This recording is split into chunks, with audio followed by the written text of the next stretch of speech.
સ્વાગત છે exam today world 28 December 2024ના રિલેટિવ કરંટ અફેર્સની ડિસ્કશન આ વિડીયોમાં આપણે કરવાના છે. તો છેલ્લે સુધી વિડીયો સાથે બની રહેજો. કરંટ અફેર્સ ઇમ્પોર્ટન્ટ ટોપિક છે, દરેક એક્ઝામમાં પ્રશ્ન પૂછવામાં આવે છે. મિત્રો ટોપિક પર આવીએ. 28 ડિસેમ્બર 2024 ક્વેશ્ચન નંબર 1 છે, હાલમાં વીર બાલ દિવસ ક્યારે મનાવવામાં આવ્યો? તો મિત્રો રાઈટ આન્સર છે એમાં 26 ડિસેમ્બરે. દર વર્ષે 26 ડિસેમ્બરે વીર બાલ દિવસ મનાવવામાં આવે છે. શીખ ધર્મના 10મા ગુરુ ગોવિંદ સિંહના 4 વીર પુત્રોના અદ્વિતીય સાહસ પ્રતિ સન્માન વ્યક્ત કરવા માટે આ દિવસ મનાવવામાં આવે છે. મિત્રો વાત થઈ છે હવે ઇમ્પોર્ટન્ટ ડેસની, બરાબર. તો હાલમાં 25 ડિસેમ્બરે સુશાસન દિવસ, 24 ડિસેમ્બરે રાષ્ટ્રીય ઉપભોક્તા દિવસ, 23 ડિસેમ્બરે રાષ્ટ્રીય કિસાન દિવસ, 22 ડિસેમ્બરે રાષ્ટ્રીય ગણિત દિવસ, 21 ડિસેમ્બરે વિશ્વ ધ્યાન દિવસ અને 20 ડિસેમ્બરે આંતરરાષ્ટ્રીય માનવ એકજૂટતા દિવસ મનાવાયો. તમામ દિવસ ઇમ્પોર્ટન્ટ છે, યાદ રાખો. હાલમાં અટલ યુવા મહાકુંભ અને અટલ સ્વાસ્થ્ય મેળાનું ઉદ્ઘાટન ક્યાં થયું છે? તો અટલ યુવા મહાકુંભ અને અટલ સ્વાસ્થ્ય મેળાનું ઉદ્ઘાટન ક્યાં થયું? મિત્રો એ થયું છે લખનઉ ખાતે, બરાબર. હાલમાં વડાપ્રધાન અટલ બિહારી વાજપેયીની 25 ડિસેમ્બરના રોજ જન્મજયંતિ ગઈ હતી. એને સુશાસન દિવસ તરીકે મનાવવામાં આવે છે. મિત્રો લખનઉમાં રાજનાથ સિંહે અટલ બિહારી વાજપેયીની પ્રતિમાનું ઉદ્ઘાટન પણ કર્યું હતું અને લખનઉ ગોમતી નદીના કિનારે આવેલું છે. હાલમાં 38માં રાષ્ટ્રીય રમતોની મશાલ રેલી ક્યાંથી શરૂ થઈ? 38 રાષ્ટ્રીય રમત એટલે કે નેશનલ ગેમ્સની મશાલ રેલી ક્યાંથી શરૂ થઈ? તો મિત્રો 38 એટલે કે 38માં રાષ્ટ્રીય રમતોનું આયોજન ક્યાં થશે? ઉત્તરાખંડમાં. તો ઉત્તરાખંડના હલ્દવાની ખાતેથી ઉત્તરાખંડના મુખ્યમંત્રી પુષ્કરસિંહ ધામીએ હલ્દવાનીથી 38મી નેશનલ ગેમ્સ માટે મશાલ રિલેને લીલી ઝંડી બતાવી હતી. નેશનલ ગેમ્સની મશાલ 33 દિવસમાં રાજ્યના 13 જિલ્લાઓમાં 99 સ્થળોની મુલાકાત લીધા પછી 25 જાન્યુઆરીએ દેહરાદૂન પહોંચશે. આ છે મિત્રો ઉત્તરાખંડના સીએમ પુષ્કરસિંહ ધામી, રાજ્યપાલ છે ગુરમીત સિંઘ અને કેપિટલ છે દેહરાદૂન. હાલમાં આવેલ રિપોર્ટ મુજબ સ્ટાર્ટઅપ ક્ષેત્રે ગુજરાત સમગ્ર દેશમાં કેટલામાં ક્રમે છે? તો સ્ટાર્ટઅપ ક્ષેત્રમાં ગુજરાત સમગ્ર દેશમાં પ્રથમ ક્રમે છે, બરાબર. વડાપ્રધાન મોદીએ ઉદ્યોગ સાહસિકોને પ્રોત્સાહન અને પ્રેરણા આપવા શરૂ કરાવેલ સ્ટાર્ટઅપ ઇન્ડિયા અન્વયે ગુજરાતે સતત ચોથી વખત સ્ટાર્ટઅપ રેન્કિંગમાં બેસ્ટ પરફોર્મર સ્ટેટનું ગૌરવ મેળવ્યું છે. મુખ્યમંત્રી ભૂપેન્દ્ર પટેલે આ ગૌરવ સિદ્ધિ પ્રાપ્ત કરવા માટે રાજ્ય સરકારના ઉદ્યોગ વિભાગ અને સ્ટાર્ટઅપ ઇકોસિસ્ટમ સાથે સંકળાયેલા ઉદ્યોગ સાહસિકોને અભિનંદન પાઠવ્યા. તો સતત ચોથા વર્ષે ગુજરાત આમાં નંબર 1 રહ્યું છે, બરાબર. સતત ચોથા વર્ષે ગુજરાત આમાં નંબર 1 રહ્યું છે.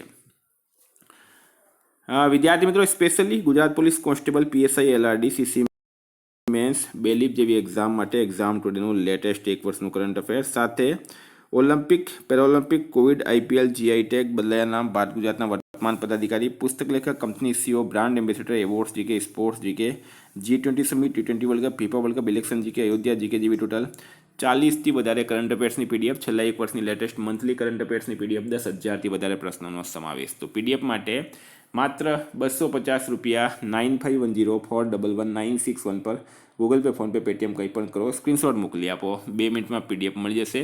કઈ તમામ એક્ઝામમાં 100% કરંટ અફેર આપણું પૂછાયું છે. હાલમાં કોની નાણાં મંત્રાલયના રાજસ્વ સચિવ એટલે કે રેવન્યુ સેક્રેટરી તરીકે નિમણૂક કરવામાં આવી? તો મિત્રો રાઈટ આન્સર છે આમાં અરુનિશ ચાવલાની. આ છે મિત્રો Arunish Chawla, IAS Arunish Chawla appointed as new revenue secretary. હાલમાં ગ્રામીણ ઘરોમાં 100% પાઇપથી જલાપૂર્તિ કરવાવાળો 5મો રાજ્ય કયો બન્યો છે? તો ગ્રામીણ ઘરોમાં 100%, તો મિત્રો પંજાબ આમાં રાઈટ આન્સર છે, બરાબર. પંજાબના સીએમ છે ભગવંત માન, રાજ્યપાલ છે ગુલાબચંદ કટારિયા, પાટનગર છે મિત્રો ચંડીગઢ. હાલમાં પંજાબે 14મી હોકી ઇન્ડિયા જુનિયર પુરુષ રાષ્ટ્રીય ચેમ્પિયનશિપ 2024 જીતી છે. 5 વર્ષની ઉંમરમાં માઉન્ટ કિલીમંજારો પર ચડવાવાળો નવો રેકોર્ડ તેગબર સિંઘે બનાવ્યો, એ પંજાબના છે. લોકસભા ચૂંટણી માટે શુભમન ગિલ પંજાબના સ્ટેટ આઇકન બન્યા છે. તમામ દુર્ઘટના હોટ સ્પોટને મેપ કરવાવાળો પહેલો રાજ્ય પંજાબ બન્યો. પંજાબના મુખ્યમંત્રીએ ડોર સ્ટેપ સેવાઓ માટે યોજનાઓ શરૂ કરી છે. હાલમાં અમિતાભ ચેટર્જી કઈ બેંકના નવા એમડી બન્યા? તો મિત્રો જમ્મુ અને કાશ્મીર બેંક, બરાબર. જમ્મુ અને કાશ્મીર બેંકના નવા એમડી બની ગયા છે અમિતાભ ચેટર્જી બન્યા, બરાબર. આ છે મિત્રો અમિતાભ ચેટર્જીનો ફોટો. તો બેન્કિંગની વાત કરીએ તો બંધન બેન્કે મહિલાઓ માટે અવની બચત ખાતા શરૂ કર્યું. HDFC બેન્કે ભારતમાં ગીગ વર્કર્સ માટે નાણાકીય પેકેજ ગીગા લોન્ચ કર્યો. બેંક ઓફ ઇન્ડિયાએ સ્ટાર ધન વૃદ્ધિ સાવધિ જમા યોજના શરૂ કરી. યસ બેન્કે પૈસા સેવ કેશબેક ક્રેડિટ કાર્ડ લોન્ચ કર્યો. KVS મણિયન એ ફેડરલ બેંકના CEOનો પદભાર સંભાળ્યો છે. હાલમાં મનમોહન સિંહનું નિધન થયું છે. તેઓ RBIના કેટલામાં ગવર્નર હતા? તો મનમોહન સિંહ વિશે આપણે એક અલગથી વિડીયો બનાવીશું. મિત્રો મનમોહન સિંહ વિશે 50 પ્રશ્નોની ટેસ્ટ એપ્લિકેશનમાં મુકાઈ ગઈ છે. એપ્લિકેશનની લિંક ડિસ્ક્રિપ્શન બોક્સમાં છે. બરાબર, એપ્લિકેશનમાં તમને પૂરું કરંટ અફેર મળી જશે. બરાબર, તો RBIના કેટલામાં ગવર્નર બન્યા હતા? 15મા નંબરના ગવર્નર બન્યા હતા RBIના. બરાબર, 2004માં નરેન્દ્ર મોદી 2004માં મનમોહન સિંહ જે છે એ વડાપ્રધાન બન્યા હતા. RBIના તેઓ ગવર્નર બન્યા હતા 1982માં. તેમણે રિઝર્વ બેંકના ડાયરેક્ટર અને ગવર્નર તરીકે સેવાઓ આપી હતી. મનમોહન સિંહ 2 વખત વડાપ્રધાન બન્યા હતા. 1991માં ભારત આર્થિક કટોકટીનો સામનો કરી રહ્યો હતો ત્યારે વડાપ્રધાન PV નરસિમ્હા રાવે તેમના નાણાં મંત્રી તરીકે કેબિનેટમાં સામેલ કર્યા હતા. હાલમાં MT વાસુદેવન નાયરનું નિધન થયું છે. તેઓ કોણ હતા? તો મિત્રો MT વાસુદેવન નાયર, બરાબર, એ કોણ હતા? તો એક લેખક હતા. હાલમાં એમનું નિધન થયું છે. આ છે મિત્રો એમનો ફોટો. બરાબર, આ છે એમનો ફોટો. MT વાસુદેવન નાયર મલયાલમ લેખક અને જ્ઞાનપીઠ પુરસ્કારથી વિજેતા હતા તેઓ. હાલમાં ભારતમાં મલેરિયાના મામલામાં કેટલા ટકાની કમી આવી છે? તો મલેરિયાના મામલામાં 97% કમી આવી છે ભારતની અંદર. બરાબર, 97%. મલેરિયાના મામલામાં 97% કમી આવી છે. ભારતમાં મલેરિયાના કેસ આઝાદી સમયે 75 મિલિયનથી ઘટીને 2023માં 2 મિલિયન થઈ ગયા છે. 2030 સુધીમાં મલેરિયા મુક્ત સ્થિતિ તરફ દેશની પ્રગતિ દર્શાવે. એટલે કે 2030 સુધીમાં ભારત મલેરિયા મુક્ત થઈ જશે એવો ટાર્ગેટ છે અને આ તમારે યાદ રાખવાનું છે. ICC ટેસ્ટ ઓલરાઉન્ડર રેન્કિંગમાં કોણ ટોપ પર રહ્યું છે? તો રવિન્દ્ર જાડેજા નંબર 1 રહ્યા છે. રવિન્દ્ર જાડેજા નંબર 1 રહ્યા છે. બરાબર, મિત્રો અહીંયા તમે નામ જુઓ. રવિન્દ્ર જાડેજાના 424 પોઈન્ટ છે. મહેંદી હસન મિરાજના 284 પોઈન્ટ છે. રવિચંદ્રન અશ્વિનના 277 પોઈન્ટ છે.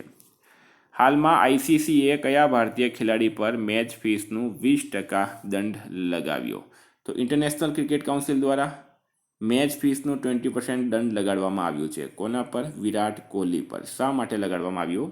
તો મિત્રો બોક્સિંગ ડે ટેસ્ટ. હવે આ બોક્સિંગ ડે ટેસ્ટ શું છે? તો 26 ડિસેમ્બર ક્રિસમસના બીજા દિવસે જે ટેસ્ટ શરૂ થાય છે એને બોક્સિંગ ડે ટેસ્ટ તરીકે ઓળખવામાં આવે. મેલબર્ન ક્રિકેટ ગ્રાઉન્ડ ખાતે બોક્સિંગ ડે ટેસ્ટના પ્રથમ દિવસે સેમ કોન્સ્ટાસ પર તેના ખભાના ભાગે વિરાટ કોહલીએ ઈજા કરી હતી. તે બદલ ICC દ્વારા વિરાટ કોહલીની મેચ ફીસના 20% કાપી લેવામાં આવ્યા. બરાબર, તો એક તો મેલબર્ન ક્રિકેટ ગ્રાઉન્ડ યાદ રાખવાનું, કારણ કે અત્યારે STIમાં આવો પ્રશ્ન પૂછાઈ ગયો.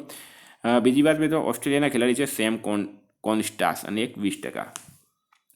હાલમાં બાલ્ડ ઈગલ કયા દેશનો રાષ્ટ્રીય પક્ષી બન્યો? તો બાલ્ડ ઈગલ કયા દેશનો રાષ્ટ્રીય પક્ષી બન્યો? મિત્રો રાઈટ આન્સર છે એમાં અમેરિકા, USAનો. બરાબર, USA રાઈટ આન્સર છે. લગભગ 400 વર્ષથી અમેરિકાની જે આર્થિક ઇકોનોમી, સેના, આ બધાનો જે છે સમૃદ્ધિનું પ્રતીક રહ્યું છે આ બાલ્ડ ઈગલ. તો અમેરિકાના નવા પ્રેસિડેન્ટ ચૂંટાયા છે ડોનાલ્ડ ટ્રમ્પ. અમેરિકાનું કેપિટલ છે વોશિંગ્ટન DC. અમેરિકાની કરન્સી છે US ડોલર. ભારત અમેરિકા વચ્ચે કોપ ઇન્ડિયા, ટાઈગર ટ્રમ્પ, વજ્રપ્રહાર, યુદ્ધ અભ્યાસ, આ 4 ડિફેન્સ એક્સરસાઇઝ થાય છે. હાલમાં એશિયન યુથ અને જુનિયર વેઇટ લિફ્ટિંગ ચેમ્પિયનશિપમાં માર્ટિના દેવી મેબામે કયો મેડલ જીત્યો? મિત્રો સિલ્વર મેડલ જીત્યો છે. બરાબર, સિલ્વર. તો આ એશિયન યુથ અને જુનિયર વેઇટ લિફ્ટિંગ ચેમ્પિયનશિપ ક્યાં થઈ હતી? તો મિત્રો એ થઈ છે દોહા ખાતે. બરાબર, દોહા, કતરમાં આવેલું છે દોહા, ત્યાં થઈ છે. 2 સિલ્વર મેડલ અને 1 બ્રોન્ઝ મેડલ જીત્યા છે. કોણે? માર્ટિનાએ. ભારતે ટોટલ મિત્રો 12 મેડલ જીત્યા છે. 8 સિલ્વર અને 4 બ્રોન્ઝ મેડલ છે. આ ટોટલ વસ્તુ તમારે અહીંયા વાંચી લેવાની રહેશે. આ છે મિત્રો માર્ટિના. હાલમાં મનિકા જૈન કયા દેશમાં ભારતના રાજદૂત બન્યા? તો માલ્ડોવા દેશમાં ભારતના નવા રાજદૂત બની ગયા છે મનિકા જૈન. હાલમાં હોકી ઇન્ડિયા લીગ ક્યાં શરૂ થઈ? તો હોકી ઇન્ડિયા લીગ ક્યાં શરૂ થઈ? તો મિત્રો રાઈટ આન્સર છે એમાં ઓડિશા ખાતે હોકી ઇન્ડિયા લીગ શરૂ થઈ છે. બરાબર, ઓડિશાના રાઉરકેલા અને રાંચીમાં જે છે એ આ મેચ રમાશે.